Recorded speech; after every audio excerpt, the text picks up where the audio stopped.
لا فهمنا بس عشان مش فاهم اي حاجه خالص من اللي انت كاتبه ده. ليه طيب؟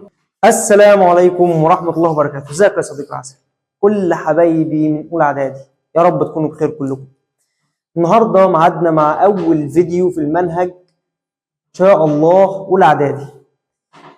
عندنا انا طبعا مش عايز اكلمك في الدروس ولا عايز اوجع دماغك، ولكن ده امر كده كده ان شاء الله هنتكلم فيه.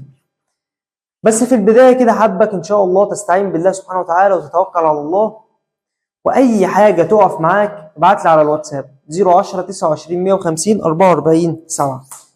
طيب يا سيدي، عندنا المنهج اسهل ب 100 مره من الترم اللي فات.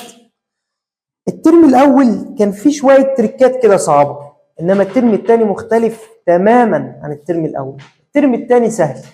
يعني لما اجي اقول لك ان الدرس الاول اهو، الدرس الاول والثاني بيتكلموا عن حاجه اسمها القوه والاسس. ايه القوه والاسس دي؟ لا استنى، انا حاسس ان انا كده خدت الموضوع ده في 6 ابتدائي. والله خدته. فاكر لما كنت بقول لك 3 في 3 في 3 في 3؟ كنت بتقول لي احنا لسه هنقعد نكتب ده كله، ما تيجي تختصر، ما تاخد واحده منهم وترفعها للأس للعدد بتاعهم 1 2 3 4. لا لحظه كده، هو ده درس النهارده؟ والله، بالاضافه كده لكام تركايه ايه هنقولهم وهنحل عليهم شويه وخلص الدرس. السلام عليكم. ركز بقى معايا. كنت بقول لك في 6 ابتدائي لو انت عندك شويه ارقام مع بعض، خد واحده من الارقام وعد الارقام وطلع العد اللي انت عديته ده في الاس. ايه ده؟ لحظه كده، يعني ده اسمه اس؟ ايوه، وده اسمه اساس. طب كويس، يعني عندك الاساس 3 والاس 4. طب كويس جدا. يعني انت يا مستر لو جيت قلت لي 7 أس 2 هي 7 في 2، يا بجرة انا قلت لك انا باخد رقم وبكرره، ده انا بشوف اتكرر كام مره. طب والله ال7 دي اتكررت مرتين، يبقى تضربها في نفسها مرتين. 7 في 7 ب49، اللي هي 7 أس كام؟ أس 2. طب كويس. طب لا فهمني اكتر. حاضر. 4 في 4 في 4 في 4 كمان مش هزعلك. مالها دي؟ مالهاش والله، كويسه بتسلم عليك. ركز معايا. انا مش قلت لك باخد واحده منهم وبخليها في الاساس؟ حلو. وعد دول 1 2 3 4 وارفعها للاس، بقت 4 أس 4. شوف بقى بتطلع كام. طب تاني لو عندك 3 في 3 في 3 في 3 في 3. ايوه مالهم دول؟ مش فاهم يا حبيبي. خليها لي على الصوره الاسيه. يبقى انت عشان توصلها لحاجه اسمها الصوره الاسيه بتاخد واحده منهم اهي 3 وبترفعها لعددهم 1 2 3 4 5. يبقى دي 3 أس كام؟ أس 5. ما تيجي كده اديلك سؤال فيه تركايه، ركز معايا. تخيل ان انا جيت قلت لك عندك 7 في 7 في ام في 7 في 7 كمان. ده ايه العك ده؟ لا والله ولا عك ولا حاجه. ركز معايا. هو انا مش باخد عشان اسهل على نفسي وعشان اوصلها للصوره الاسيه باخد من المتكرر ده حاجه واحده؟ ركز معايا. وبعدين برفع اس لكام مره اتكررت الحاجه دي. والله. طيب هنا ال7 اتكررت كام مره؟ ادي مره 2 3 4. يبقى دي عباره عن 7 أس 4 في. انت عندك هنا رمز متغير اسمه ام، خده. حاضر. شوف اتكرر كم مره؟ 1 2. يبقى ام أس 2. يا سلام، سهل جدا والله. طب تاني، لو جيت قلت لك 3 في 3 في 3 في واي في 3 في واي في واي. حلو. تقول لي مفيش اسهل من كده. انا هشوف الثلاثه اتكررت كم مره عشان اوصلها للصوره الاسيه، وكنت باخد واحده منهم 1 2 3 4 يبقى دي 3 أس 4 في عندك واي خدها كم مرة؟ مرة 2 3 يبقى دي واي أس 3. تعال ناخد آخر سؤال فيه فكرة. لو جيت قلت لك 2 في 2 في 2 في 3 في زد في 2 في 3 في 3 في زد. لا انت كده ايه بتحاول تلف وتدور تحط لي كذا متغير كذا رقم. حاضر تعال نشوف. مبدئيا انت عندك اتنينات وتلاتات وزد. خد الاتنين اهي شوفها ضربتها كم مرة.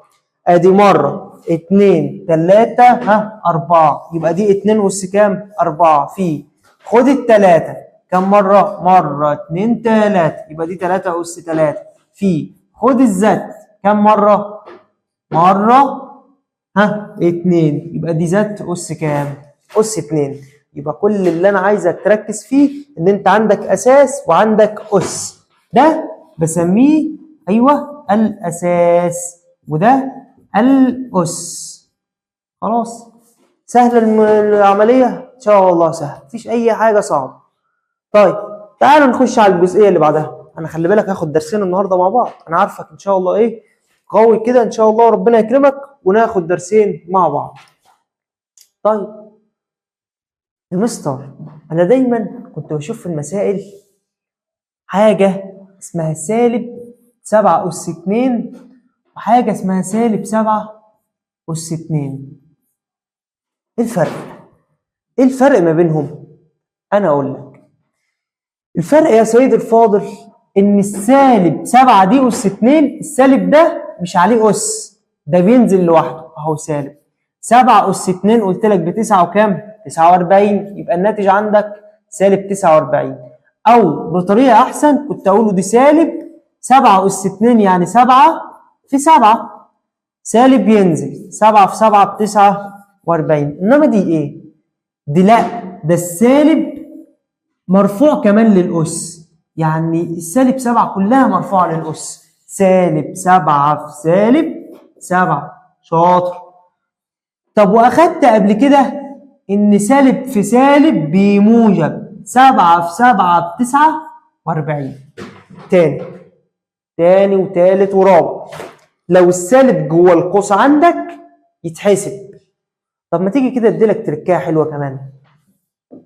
ركز بقى في الجمله اللي انا هكتبها دي. لو الأس عدد زوجي بيشيل السالب. لا طب انا مش فاهم. حاضر طب ركز في دي. لو الأس عدد فردي ملوش دعوة بالسالب. لا فهمنا بس عشان مش فاهم اي حاجه خالص من اللي انت كاتبه ده. ليه طيب؟ ليه طبعا عملت لك ايه طيب؟ لا اله الا الله. ماشي حاضر انا اسف. انا اسف يا ستي. ليه طيب ليه عملت ايه هنا؟ حاضر اقول لك على حاجه. انا غلطان ان انا نزلتك معايا وقلت لك اطلعي معايا في الفيديو. يلا هي الناس عايزه تشوفني من غير لمضه. يلا تحدف بقى هنا. انت تقع عليا الوقعه دي؟ ماشي يلا طب نام. كمان عايزه تكسري الشاشه. معلش انا اسف. ماشي نرجع تاني. ركز معايا هنا.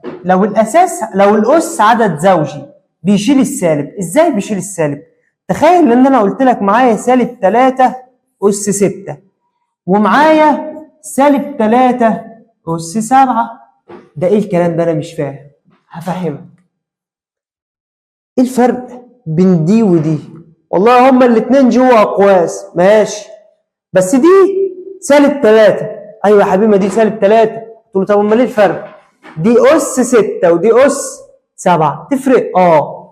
يا مستر عادي. لا ده عادي. مين دي تفرق؟ مش في رقم في حاجه مصيبه كبيره خالص. وبعدين لحظه يا مستر دي سالب 3 أس 6 ودي سالب 3 أس 7. دي السالب 3 مضروبه في نفسها 7 مرات يبقى دي اكبر. غلط. دي اللي اكبر. ركز بقى معايا.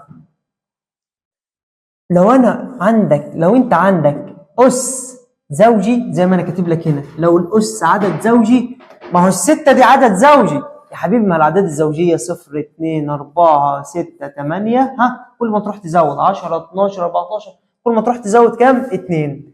قال لك لو الأس ده عدد زوجي بيشيل السالب. إيه ده؟ يعني أنا ممكن أشيل السالب كده وأكتبها إن هي 3 أس 6؟ والله.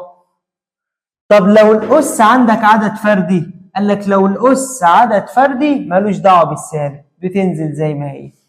يبقى دي ممكن أكتبها 3 أس 6.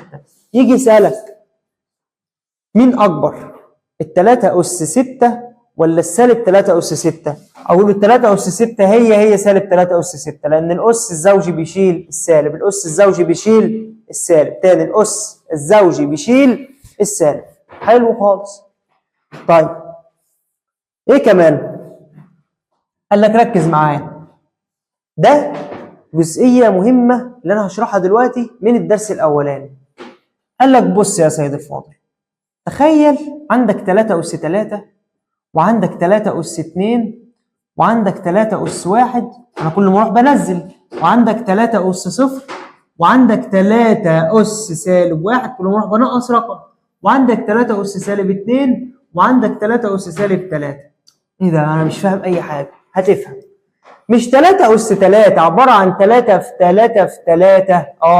3 في 3 ب9، 9 في 3 ب 27. طب 3 أس 2؟ لا دي عبارة عن 3 في 3 ب9. طب لا ركز كده معايا، مش 27 على 3 فيها ال9؟ طب 3 أس 1 اللي هي 3 بس، اللي هي 3. طب ركز تاني، مش 9 على 3 يديك 3؟ ايه ده؟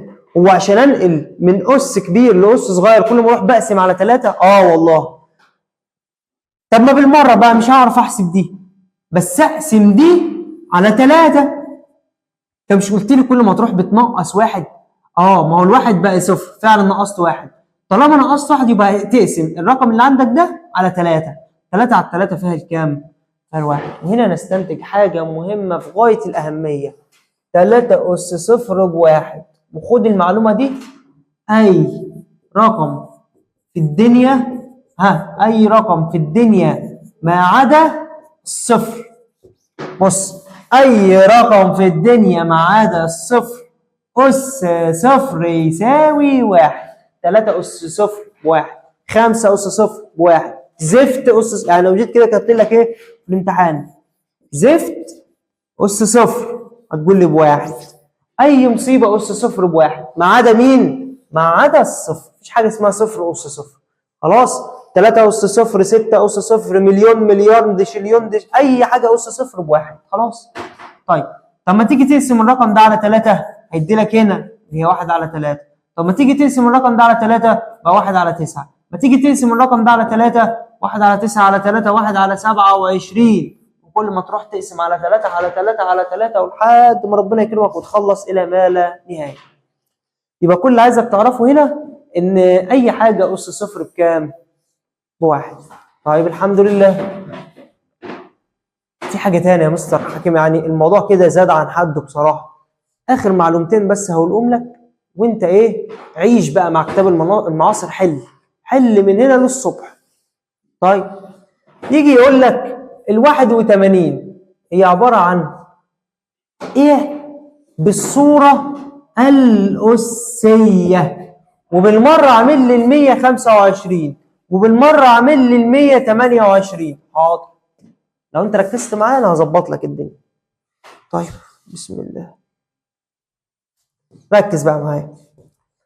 ال81 مش ال81 دي عباره عن 9 في 9؟ والله. طب والتسعه دي عباره عن 3 في 3، والتسعه دي برضو 3 في 3. يا مستر هو انا لو ضربت دول كلهم في بعض يدي لك 81؟ 3 في 3 ب9 في 3 في 3 اللي هي 9، 9 في 9 81. طب ما انا ممكن اكتبها بطريقه سهله، اقول لك ازاي؟ انا عندي 4 تلاتات، اخد واحده منهم واشوف عددهم، 1 2 3 4، يبقى 3 اس 4. ياه، هي 3 اس 4 ب 81؟ والله. جرب كده باللعبه بتاعتك اللي هي الاله الحاسبه هتطلع 3 اس 4 ب 81. طب معلش كده اعمل لي كده اللي هي ال 125. حاضر.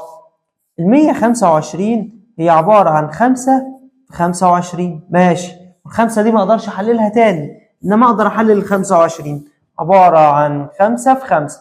يا سلام، ده انت عندك 3 خمسات، يبقى ال 125 هي 5 أس كام؟ 5 أس 3 اللي هي 5 في 5 في 5. طب ال 128 والله ال 128 دي عبارة عن 2 في 64 ماشي، وال 64 2 في 32 ماشي، اللي انا هحط عليه دوائر ده هو اللي اتحلل خلاص مش هتحلل تاني. ال 32 2 في 16 ماشي، ال 16 2 في 8 ماشي، حط على دي دايره. ال 8 2 في 4 خلص بقى يا مستر حاضر. ال 4 2 في 2 ادينا خلصت. تعالى بقى نعد كده الاتنينات دي زي الشطار. 1 2 3 4 5 6 7 يعني 2 أس 7. وده حل سؤال اللي هو 128. فلما تيجي تحل اديك عارف النظام هتحل ازاي. طيب خد مني بس اخر معلومتين اتنين بس عشان ابقى شطبت الدرس التاني بالمره. بالنسبه لكتاب الاضواء هو شرح الدرسين الاول والتاني في درس واحد بس. طيب ممكن تسمع مني الجملتين الحلوين دول؟ حاضر، لان دول اهم جملتين عندك في الرياضيات، مش في الرياضيات ككل يعني بس مهمين. بيقولوا ايه بقى الجملتين دول؟ بيقول لك بص، عند ضرب الاساسات المتشابهه نجمع الاسس. لا مش فاهم اي حاجه خالص، مش فاهم خالص. طب ما تيجي اقول لك الجمله الثانيه، ولا بلاش، تعال اشرح لك الاول وبعد ما اشرح لك نشوف الوضع ماشي ازاي. انا مش فاهم حاجه يا حبيبي والله، لو ركزت ده اول حاجه انا بدات بها الفيديو. بس تعالى واحده واحده افهمك. هو هنا العمليه اللي عندي عمليه ايه؟ برافو، ضرب مين؟ الاساسات المتشابهه. مش فاهم برضه، ركز. تخيل ان انا قلت لك عندك 7 أس 2 في 7 أس 3 دول بيساووا كام؟ تقول له والله بص، ال7 أس 2 عباره عن 7 في 7. حاضر. طب وال7 أس 3 ركز معايا، 7 في 7 في 7. طب ما بينهم علامه ضرب، يبقى اضربهم 7 في 7 في 7 في 7 في 7. يا مستر ده انا كنت باخد واحده منهم وبعدهم 1 2 3 4 5 يبقى 7 أس 5. طب انا لو جيت قلت لك مثلا 3 أس 101 في 3 أس 12 أو أس 9، يلا 9 بكام؟ تقعد تقول لي 3 أس 101 عبارة عن 3 في 3 في 3 وتعدهم لي 101 مرة. جات لك بقى النظرية الجميلة دي بتقول لك إيه؟ لما تيجي تضرب أساسات زي بعض متشابهة بالملي، ما أنت دي يا مستر كنت بتسميها أساس ودي برضو بتسميها أساس. قال لك لو جيت تضرب أساسات كده متشابهة زي بعض 3 و3 5 في 5، فاهم؟ لو جيت تضرب أساسات متشابهة اجمع الأسس. لحظة كده عشان ما انساش المعلومة. اجمع ازاي؟ يعني اخد واحدة منهم واجمع الأسس. 101 زائد 9 أو 101 زائد 9 يدي لك 3 أس 110. خلصت المسألة. ايه ده؟ يعني هنا في نفس النظام انت عملت كده؟ والله 7 أس 2 في 7 أس 3، مش دي 7 ودي 7؟ والله خد واحدة منهم أخدت. اجمع بقى الأسس، 2 زائد 3 يديني 5 وهي 7 أس 5. والله أنا كده حسيت إن أنا ابتديت أفهم الصراحة، وأنا حسيت إن أنت فعلا ابتديت تفهم. يبقى لما أجي أضرب أساسات متشابهة أجمع أسس تاني، أجي أضرب أساسات متشابهة أجمع أسس تاني، عند ضرب الأساسات المتشابهة بجمع الأسس تاني، عند ضرب الأساسات المتشابهة بجمع، عند ضرب أساسات متشابهة بجمع. أتمنى تكون حفظتها وفهمتها قبل ما تحفظها. الجزئية الثانية بتقول لك بقى عكس الضرب، يلا أنت استنتج معايا. عند عكس الضرب قسم الأساسات المتشابهة، عكس الجمع نطرح، يبقى نطرح الأسس. تعال نشوف الوضع ده ماشي إزاي. جيت قلت لك ركز معايا، 7 أس 8 على، ممكن على كده وممكن أكتبها على كده، خلاص، على 7 أس 5 تديني كام؟ مستر مش دي 7 ودي 7؟ يبقى دول اساسات متشابهه طب خد واحده منهم. حاضر. انت بتقسم ولا بتضرب؟ انا بقسم. طب لا، ده عند الضرب بجمع، انما عند الجسمه بطرح. يبقى عند الجسمه بطرح. 8 ناقص 5 يديلك 7 أس 3. سهله جدا جدا جدا. تاني، تعالى جيت قلت لك 12 أس 16 على 3 أس، لا 3 ازاي، قصدي 12 أس 12. الكلام ده بكام؟ والله يا مستر انت هنا بتقسم ولا تضرب؟ قلت لك والله بقسم. حاضر، يبقى خد لي واحده منهم واطرح الاسس. خد لي واحده منهم واطرح الاسس. 16 ناقص 12 ب4. طيب اخر معلومه هقولها لك. لو عندك اس سالب في البسط ينزل المقام بعكس الإشارة. مش فاهم، كل شوية عمال تكتب لي نظري، أنا مش فاهم يا ابني. هي مفهومة. عندك أس سالب مثلا 1 على ولا سيبك من 1 على 3، خليها مثلا 7 أس سالب 2. ركز معايا كده يا بجرة، مش ال7 دي كان أصلها 7 على 1 أس سالب 2؟ والله. طب ما ال7 أس سالب 2 على 1. بص بقى النظريه بتقول لك ايه؟ لو عندك اس سالب في البسط اهو ينزل في المقام بعكس الاشاره، او اجلب. بص اجلب، شقلب ال7 هاتها تحت والواحد فوق، بقت 1 على 7 واعكس الاشاره. اعكس الاشاره، السالب 2 تبقى 2، يعني 1 على 7 اس 2 هي 7 اس سالب 2. طب ما تيجي اديلك سؤال. حاضر، اديني اي سؤال. 3 أس سالب 12. بسرعة. طب مستر التلاتة دي مقامها 1. حاضر. 3 أس سالب 12 اجلب بقى التلاتة في المقام هاتها لي في البسط. حاضر. 3 أس سالب 12 نزلها في المقام بس اعكس الإشارة، بدل سالب 12 تبقى 12. أتمنى الموضوع يكون سهل. بس كده يا سيدي. وعندك بقى ايه شوية مسائل اقعد دندن فيهم كده في كتاب المعاصر، مسائل في غاية الجمال. وأي مسألة تقف معاك ابعت لي على الواتساب وأنا أشرحها لك كلها. ولو احتجت جزئية مش فاهمها ابعت لي برضه على الواتساب على الرقم، أنا هحاول أكتبه لك كده بحيث لو احتجت أهو 010 29 150 44 7. خلاص. معاكم مستر محمد فتحي. خلاص. فأي حاجة تقف معاك في أي مسألة أو أي حاجة ابعت لي واشرحها لك مجانا كله، ما تقولش هم أي حاجة. لو في أي مسائل حبيت تصححها ابعتها لي أصححها لك برضه، كله مجانا لوجه الله تعالى. أشوفك على خير إن شاء الله في فيديو جديد. وما تنساش ادعي لنا كده دعوتين كويسين، وتشارك الفيديو مع أصحابك. أنا ما بحبش أطلب الطلبات دي والله، بس حاول تساعدنا ان شاء الله بقدر الامكان ان احنا ننزل لك فيديوهات الترم كله. اشوفك على خير يا صديقي. السلام عليكم ورحمه الله.